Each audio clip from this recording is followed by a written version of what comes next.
Well, it took the discretion away from Right. Judge Allen and made it one size fits all. And the government did that. And the government is prosecuting the case. Right. So he refused to take any statement on this. These citizens,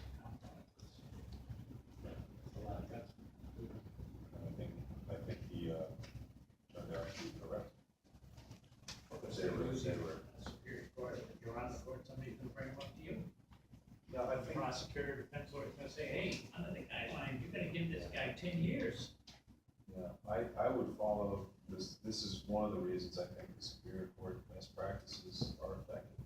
They do mention the guidelines, but they say, they date to 1954. There's no question they take away the individualized approach to sentencing. And therefore, while they may offer uniformity, they take away discretion and individualized sentencing. And then literally say something like, nevertheless, they can be considered. I think what that means is the prosecutor can talk about them, but it is completely up to the judge whether they matter or not. And I think they contradict the notion of individualized sentencing. So while I might consider them, listen to the prosecutor and why he or she thinks they apply, I wouldn't be controlled by them, governed by them. Okay, so I'm a prosecutor, and you're on the bench, and I say, oh, good thing. The prosecutor raising the guidelines in front of you. What are you gonna do? You gonna listen to this prosecutor? People are gonna say, you're a prosecutor, once a prosecutor, always a prosecutor? I'm gonna listen to the prosecutor, because I'm gonna listen to all parties in the matter. But I'm gonna explain that what's important to me is not what the guidelines say by formula, but I want to hear on these points. Why is the sentence you recommend necessary to preserve public safety, to deter future crime? Why does it make sense for this particular defendant and this particular crime? And what about the defendant's rehabilitation and eventual reentry to society? Those things that the sentencing best practices say are important, I'm gonna say are important to me. So tell me what you think about those. And as for my experience in the AG's office, I can tell you, one of the things that I do in the office is review every sentencing recommendation. And we don't just look for the most severe penalty. We do all those things that I just described. Think about what makes sense for this particular crime, this defendant. And it is by no means a one-size-fits-all. So whatever someone might draw into my prosecutorial experience would be different than what you that I'm going to go along with the guideline. Here's what Judge Harrington said he was gonna use when he came back on the bench and on the side. Because, the court said they should only be advised. So when he came back on the criminal side, this is what he said. He said, in all cases, the court, meaning him, shall handle sentencing as courts handled sentencing before guidelines, by making a full examination of an individual's defendant's personal character, family responsibilities, medical and mental condition, criminal record, particular circumstances surrounding the crime, and imposing an appropriate sentence within a broad range set by Congress. Deep reflection informed by his experience in life and law. You like that? I think both, that sounds like a good list. I think it reflects pretty well where the Superior Court best practices are. Instead of the guideline. You? Well, my reading the Superior Court best practices is that you can, but you do not need to consider them. Before we had guidelines, we've been around for a couple hundred years.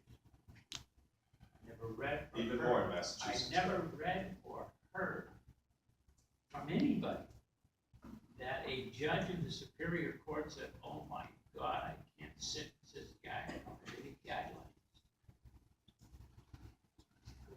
I think what we had before the Everybody got guidelines was sentences. discretion. The discretion of a judge, right, using those factors that. Correct. Correct. Do you think sending somebody to jail is a deterrent to others? That's a very difficult question. I think it can be. The reason I say that is that one of the things I've given thought to in the work that I've done in the financial crisis is accountability. And there is a wide perception that when it comes to white collar crime, it can often affect thousands and thousands of people. That does rarely, if ever, result in jail time. So in that context, I've often think that jail can be a deterrent because the alternative deterrent, payment of penalties through a civil settlement with financial wrongdoers, I think can be very effective. So that's why I have to say sometimes I think jail time can be a deterrent. Okay, well, we used to hang people like acute murder. Where did it go down? That wasn't a deterrent. Crime of murder. I think deterrence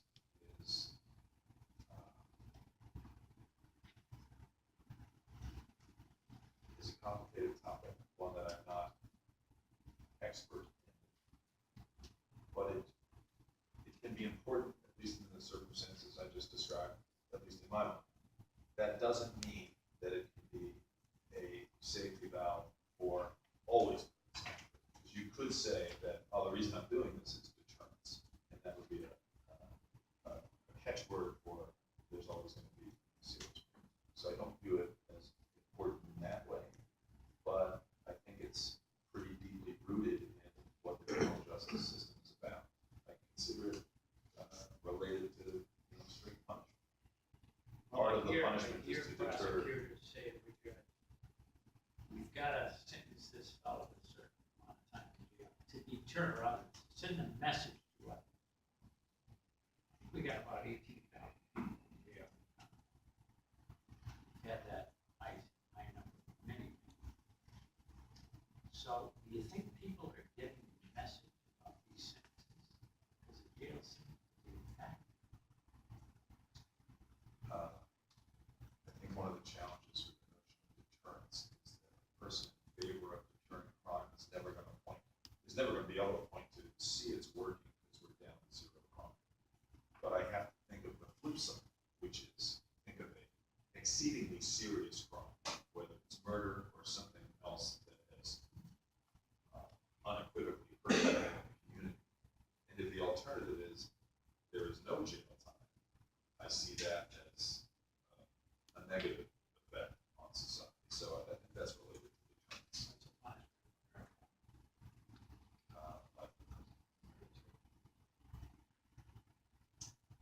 Other than saying there's a chance of parole. Excuse me, Manslaughter, wider range. it's a maximum. Sorry, I think left. Uh,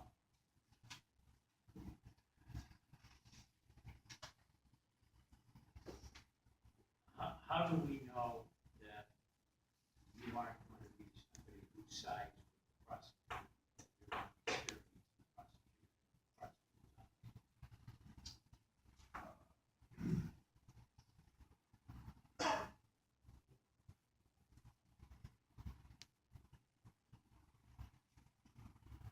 Even though I've been in a prosecutor's office for 17 years, I think I've been with prosecutors who know that the real purpose of the government, the prosecution, is not a conviction, but to make sure that justice is done. I have seen prosecutors, when faced with circumstances that derail their prosecution, do the right thing and say, this is over. So I don't think my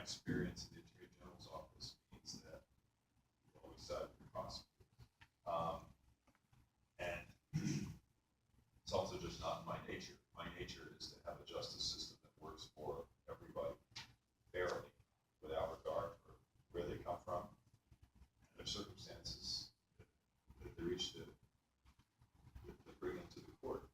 And I guess the reason I say that is that I have always worked for the public as opposed to just the public interest, as opposed to just the public putting people in jail. Those are two very different things, and I've never had the latter perspective on my work in the attorney general's office. Well, the perception, let's say I got a client and I'm bringing this on the judge.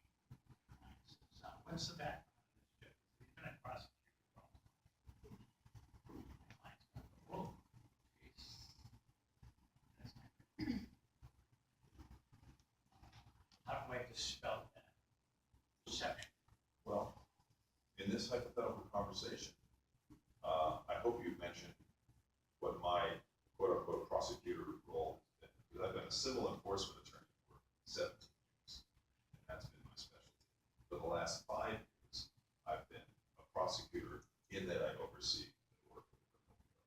So, the reason I mentioned my long civil enforcement experience is because that's about getting fairness for all people, typically against businesses, and it's just a much different experience than bringing criminal cases to get convictions. Well, I hear a lot sometimes, so people prosecute all their career, they come to us, they sit in that chair, and they say, oh, I can't be there. No doubt about it. All the balls, no problem. Then after a month or two of sitting on the bench, I get a call from some lawyer, sometimes even DA. Can't believe you. He's down, he's throwing everything. So, how do I know judge? Not turn out to be like that. Convince me beyond a reasonable doubt, that's the standard I use. I'm used to it. Yeah, so first of all, you have my word, but I doubt that's going to be enough. So, You know why they put on money in the country, the United States, every piece of coinage, bills, brought in trust. You ever wonder why they put it? yeah, but I don't know the answer. Well, it's to remind everybody, even the poorest man may have a penny, it's to remind everybody that in God we trust. Everybody else is.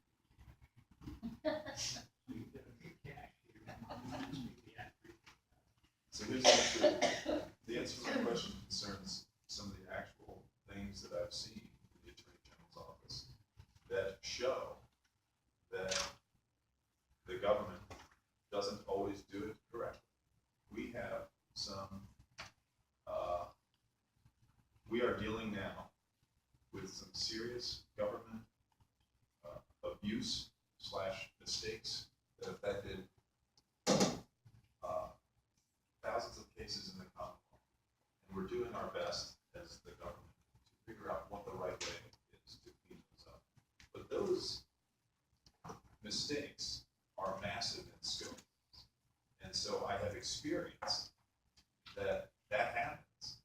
And it's the court's job to, A, make sure that if it has or hasn't happened in the case before you, and if it has, make sure that there's a remedy.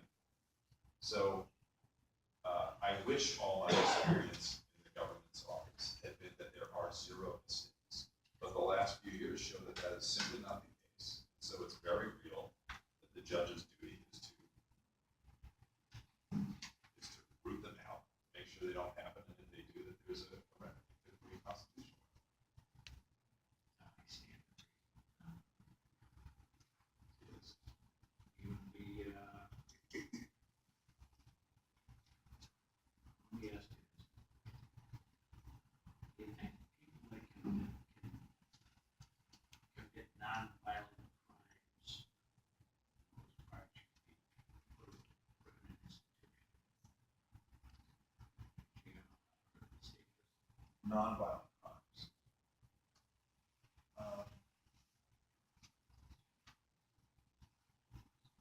I think I have an inclination that they should not, but that does not mean that it would never be appropriate to incarcerate someone. You know how much it costs to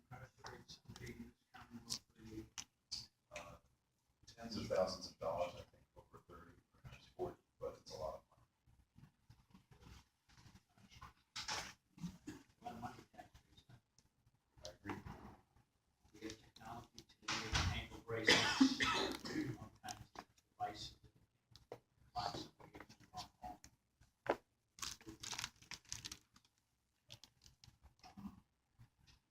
You'd be one that looks at that as far as the way to keep costs down. Yes, I think so. Fortune on medical care, elvis, it's longer periods of time. These parts is who pays for it, it's kind of, when you do hit, it's who pays for it.